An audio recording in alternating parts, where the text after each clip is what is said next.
very good afternoon to you, audience. Thank you so much for joining us on OGTV News at 2. I'm Shemilori Makoju. The governor of Ogun State, Prince Dapo Abiodun, has taken delivery of first tranche of 50,000 doses of the COVID-19 vaccines, with another tranche of 50,000 in line in less than 24 hours. Ogun State is the first state in the country to take delivery of the vaccines from federal government. Governor Service Correspondent Tunde Olaniro reports.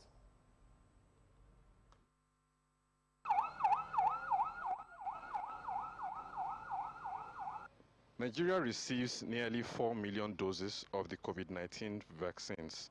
The arrival marked a historic step towards the goal to ensure equitable distribution of COVID-19 vaccines globally in what will be the largest vaccine procurement and supply operation in history. Ogun State, as a subnational, also took delivery of its portion of the vaccine. I believe that our receiving these vaccines first may not be unconnected with our state of preparedness to receive the vaccines. We have had our entire cold chain ready, both the central one in Abeokuta and the ones at the PHC's level in each ward. The governor of Ogun State, Prince Abiodun, who received the vaccine on behalf of the state, was full of thanks to the federal government and other relevant agencies for making the vaccine available. I want to encourage us that, yes, the vaccines are here, but what science tells us is that it is not an opportunity for us to throw our masks away. These vaccines that we're getting, the protocol is that we get the first shot, and then we get a booster shot. And it's not until after we get that booster shot that we have the required level of immunity. And even at that, what science tells us is that it is meant to reduce the severity of disease, not completely eliminate it. So the COVID-19 protocols and guidelines must still continue to obtain.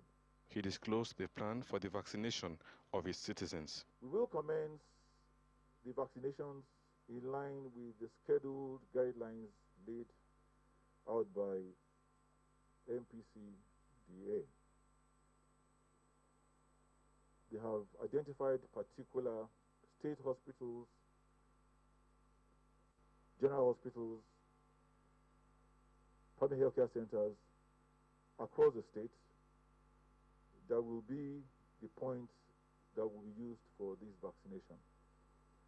I'm sure you are aware that there's a portal that already exists, and there's a link that allows you to register or pre-register, and you identify your local government so we can position you as close to the available center as possible. We'll be prioritizing our frontline health workers, our elders, and we go down the line as stipulated by MPCDA. The governor had laid fear of the citizens of the state concerning the vaccines. This vaccination has been given emergency operational use authorization in the US. It's been given approval in the UK. It's been recently approved for use in Europe. And our NAFDAC have also, when the vaccines arrived, were informed that NAFDAC took a few samples. They subjected it to their rigorous testing. They analyzed it to ensure that it's safe for use by our citizens in Nigeria. So having gone through that, we do have cause to believe that this vaccine is safe for our use. I will be taking my own first shot. Let me say that I will present myself from this moment to the Commissioner for Health. So as soon as she and her team are ready, be it tonight or tomorrow morning, I and my Deputy Governor would lead our team by taking our shots to demonstrate that we believe in this vaccine. The delivery is part of the first wave of arrival in Nigeria that will continue in the coming days and weeks. Tunde Olaniro, OGTV News. Meanwhile, the governor of Ogun State, Prince Takwo Abiodun, and his deputy, engineer Noimot Salako Oyedele, on Monday received jabs of the COVID-19 vaccines at the executive chamber, Governor's Office, Okemoson, Abeokuta. The Commissioner for Health in the state, Dr. Tomi Koka, administered the vaccine at about 16 minutes past 10 in the evening on the governor. Governor's Office correspondent today, Olaniro, reports. 13 months ago, Nigeria recorded its first case of COVID-19 in the country in Ogun State. Now the vaccine is here. The first recipient of the vaccine in Ogun State is Dr. Abimbola Olaitan, a frontline health worker who helped in the management of infected persons at the isolation center. The governor of Ogun State, Prince Abiodun, was also vaccinated by the Commissioner for Health, followed by his deputy.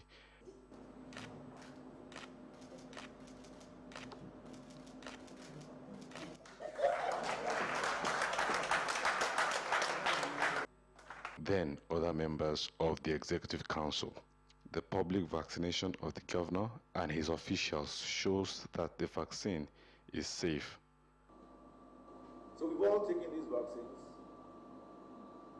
And we've done so symbolically so that there is no misinformation, that there's any reluctance on the part of us to take this vaccine. We also believe that this further underscores that we believe in this vaccine. And it's important, as we have been advised by specialists worldwide, that the vaccine is safe. The vaccine has been shown to reduce the severity of this disease, such that, worst case, it becomes a mild to very moderate, infection. However, we want that the full benefit of the vaccine can only be enjoyed when you've taken the second dosage. So, even after this first course, you must continue to wear your face masks and continue to social distance. It's not a license to hit the streets and begin to party and begin to be reckless. Nigeria took delivery of nearly 4 million doses of Oxford AstraZeneca COVID-19 vaccine as part of an overall 16 million doses planned to be delivered to the country in batches over the next few months. The vaccines are being provided by COVAX, an unprecedented global effort to ensure equitable access to COVID-19 vaccine. Tunde Olaniro, OGTV News. As part of the state government's agenda and the development of education generally, the Prince Takwo Abiodun-led administration has reiterated its promise to fast-track appreciable improvements in the education sector. The State Commissioner for Education, Science and Technology, Professor Abayomi Arigbabu, disclosed this during the tour of facilities in Gateway ICT Polytechnic Shakbade and its annex campus in Ayekbe in the Remo axis of the state. The commissioner, who said the tour would cut across all the tertiary institutions, was to identify areas where the government could intervene and support for improvement and better performance.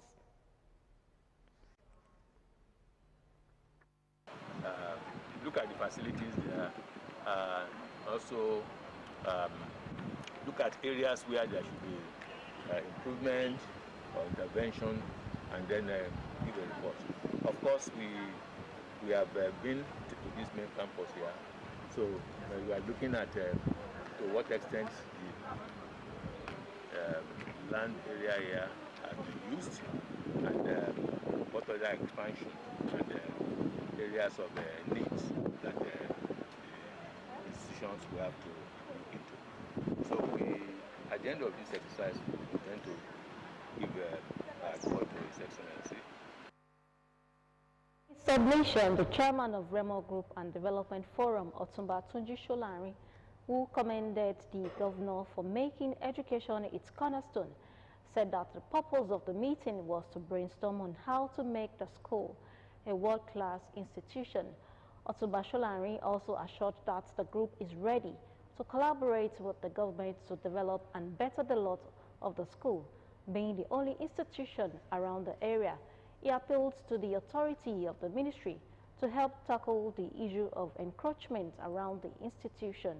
In his remarks, the rector Gateway Polytechnic Shakwade, Mr. Isaiah Oyeyinka, while expressing great delight for receiving the team from the Ministry of Education, Science and Technology, led by the commissioner who came on facilities visit to the school, posited that the institution is working with the community to improve the facilities in the school for better academic performance. Ogun State House of Assembly has screened the additional nominee for the State Independent Electoral Commission, Mrs. Remilekun Olaokpa, whose name was forwarded to the Assembly by the State Governor, Prince Takbo Abiodun, with a charge to work with others towards conducting a peaceful, free and fair local government election in the state. The Speaker, Right Honorable Olakunle Oluomo, in company of other members, gave the charge during the screening held at the Assembly Complex, Okemoson, Abeokuta. Correspondent Kolawole Osho covered the screening exercise. Details of his report are presented in this package. Standing before the Speaker, Right Honorable Olakunle Oluomo, and other members of the House is additional nominee for the State Independent Electoral Commission, Mrs. Remilekun Olaokpa, whose name was forwarded to the Assembly by the State Governor, Prince Takbo Abiodun, for confirmation. Speaker Oluomo, while conducting the exercise, urged the nominee to bring our experience to bear with others towards putting in place an enduring local government electoral system when confirmed by the Assembly as sworn in by the State Governor. According to the Speaker, the need to accord priority to the conduct of free and fair election would give every contestant political parties level playing field to allow the vote of electorate count, thereby helping to deepen democratic practice in the state. We are very, very gender sensitive because we are trying to get more of them into the service of the state. I know that women are competent on this. So we have history of resume and believe that all the certificates that are attached to it are pure and genuine, and we know better as a lawyer. Responding the nominee, Mrs. Olaokpa, a legal practitioner and an indigene of Yewa South local government area, promised to bring to bear our over 30 years of legal practice in the new assignment upon confirmation by the state legislature and swearing in by the state governor. Before you, and I hope that I will do everything to make Ogun State proud, Yewa proud, and Nigeria proud. Thank you very much. In another development, Ogun State House of Assembly, through its Committee on Justice, Ethics and Public Petitions, has urged the China Civil Engineering Construction Company, CCECC, on the need to immediately interface with its host communities in Remo North and Ijebu North local government areas towards putting in place corporate social responsibility (CSR) for the benefit of the communities. The chairman of the committee, Honorable Solomon Osho, in company of other honorable members, gave the advice while mediating in a petition against the company by the communities. Honorable Osho enjoined the management of the company to ensure wide consultation with the host communities to know their demand before embarking on the CSR in order to aid the development of the communities. Earlier in his presentation, the CCECC legal officer, Mr. Olajide Adeshino, revealed that the company had always granted requests made by associations and groups within the communities, but promised to immediately commence community engagement for better community relationship. Meanwhile, Ogun State House of Assembly has elected Honorable Hakeem Balogun as the new Deputy Speaker of the House of Assembly. Honorable Hakeem Balogun, who is representing Ogun Waterside State constituency, emerged the Deputy Speaker, sequel to its nomination by Honorable Solomon Osho and seconded by Honorable Abayomi Fasua, supported by the whole House through a voice note. Meanwhile, Barrister Remilekun Olaokwa has been confirmed as member of the State Independent Electoral Commission following the report of the screening exercise as delivered by the Majority Leader, Honorable Yusuf Sharif. We'll take a break. The news continues shortly.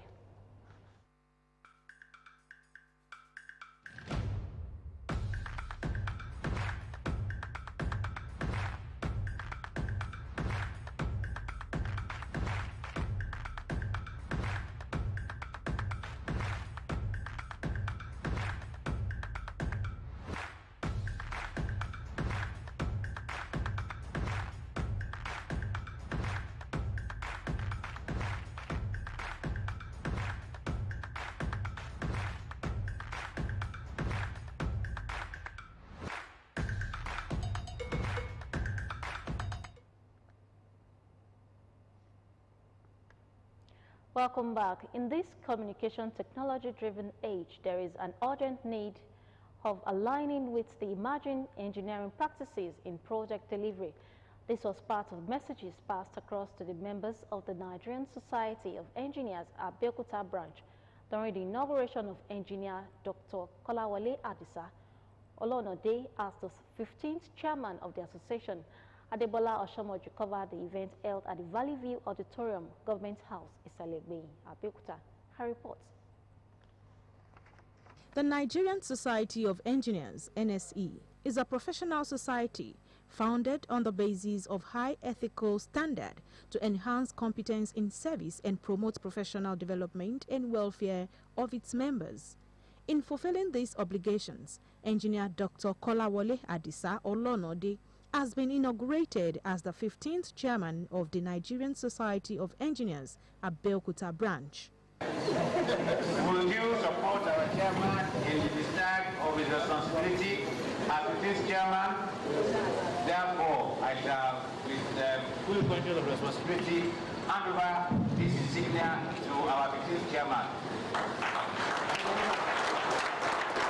I look forward to seeing our branch being consulted by the government before taking any decision that has direct impact on engineering and engineers.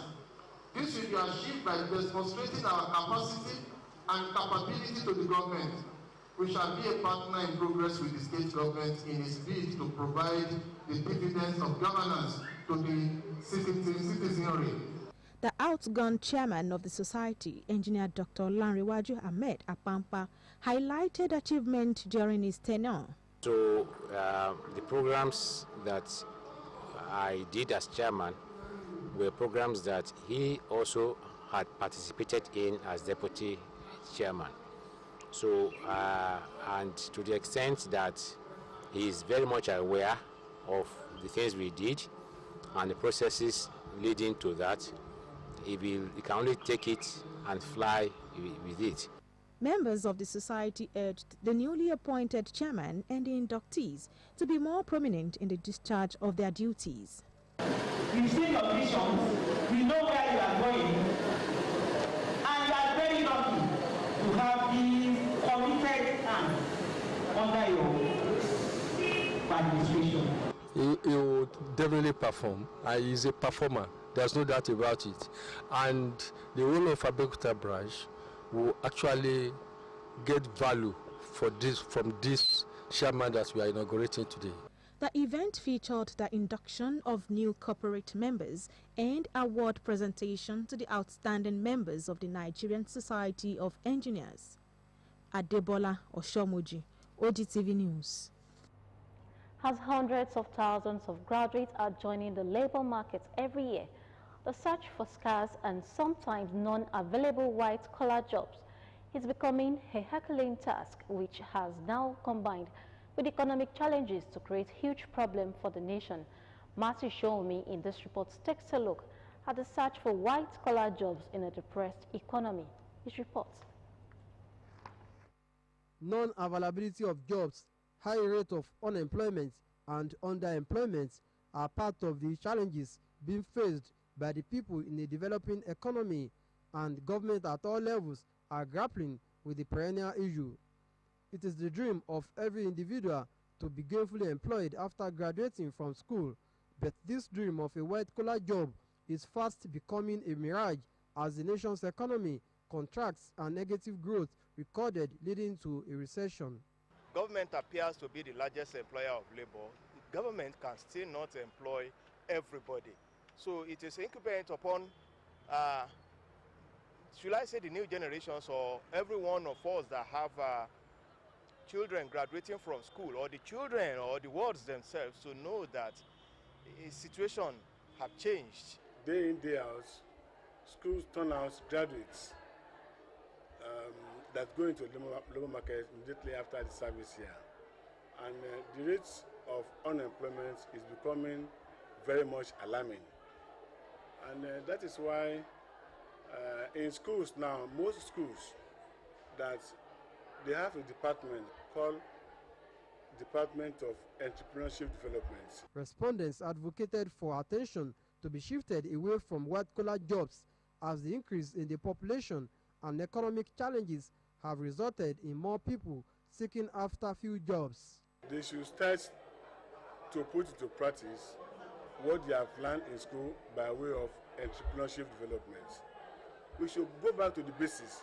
We should embrace agriculture. And like I said, since government are trying to encourage the issue of agric, then the youth should embrace it. You have the unemployed, you have the underemployed, and you have those that are not employable, so to say, because they have their kind of training or their level of adapting to the situation in the society as it demands now.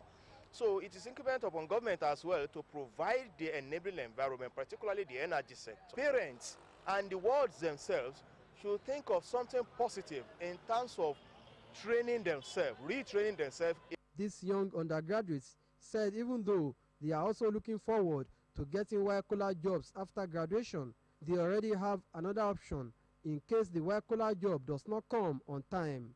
I've been taking entrepreneurship, which a lot of us learn how to make different kind of products, like the making of gari, the making of soap and all of that. Before the dream job comes after my school, I can decide to go into one of these. There are some specific things they teach us for us to learn. They teach us those things for us to learn so that when we are out of school, we can use it to earn income. It has no doubt become imperative for the policymakers to create the enabling environment for self-employment, while job seekers should be attentive to the environment and make good use of the opportunities around them. Matthew Shoumi, OGTV News. The United Kingdom has signed a memorandum of understanding to return the sum of £4.2 million assets stolen by former Delta State Governor James Ibori to Nigeria. This was announced on Tuesday by the British High Commissioner to Nigeria, Katrina Leng, in Abuja, the nation's capital. Leng had the signing of the MOU at the conference hall of the Ministry of Justice, said the money was recovered from friends and family members of the former governor. She lamented that many Nigerians were in the habit of siphoning money from the country to the UK, saying that has also affected the level of trust between the two countries. Leng, however, warned that the UK will no longer be used as a destination for looters to siphon proceeds of crimes. The Attorney General of the Federation and Minister of Justice, Abubakar Malami, said the recovery of the stolen funds is part of the efforts of the current administration to fight corruption. There was pandemonium at Ojaoba area of Akure, the capital of Ondo State, on Tuesday morning, as members of the state chapter of the National Union of Road Transport Workers engaged in free-for-all. This came barely 48 hours after the faction unionists fought at the Owode area of the state, causing injuries to many people. On Tuesday, it was gathered that the residents and traders in the popular Oba-Adeshida Road had to run for their lives, while the business activities were paralyzed when the armed unionists attacked each other. Some vehicles were also vandalized by the fighters. The cause of the fight was still unknown at the time of filing this report. Now to foreign news. Around 200 people in the district of Yangon had on Monday been blocked from leaving a 4th Street area in the Sangchong area of the city on Monday. Of these, at least 40 people were arrested and taken away overnight.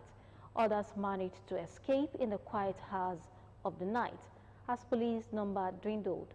Mass protests have been seen across the Southeast Asia nation since the military seized power on 1 February in a coup. At least 54 people have died in the protests, which are calling for an end to military rule and release of the country's elected government leaders. To end the news at 2, your failure does not define you, your determination does.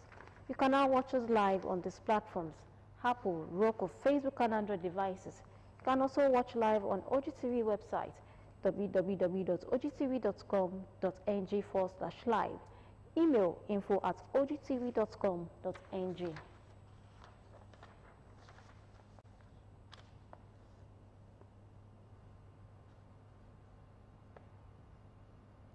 Thank you so much for watching and do have a lovely day. Bye for now.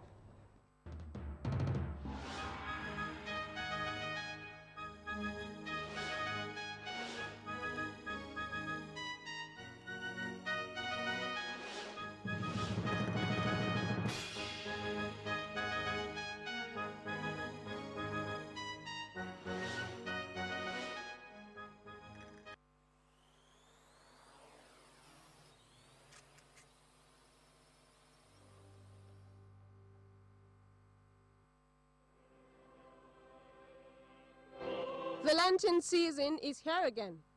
The People's Tally OGTV has lined up a number of interesting programs to boost your spiritual lives during and after the 40-day Lenten period.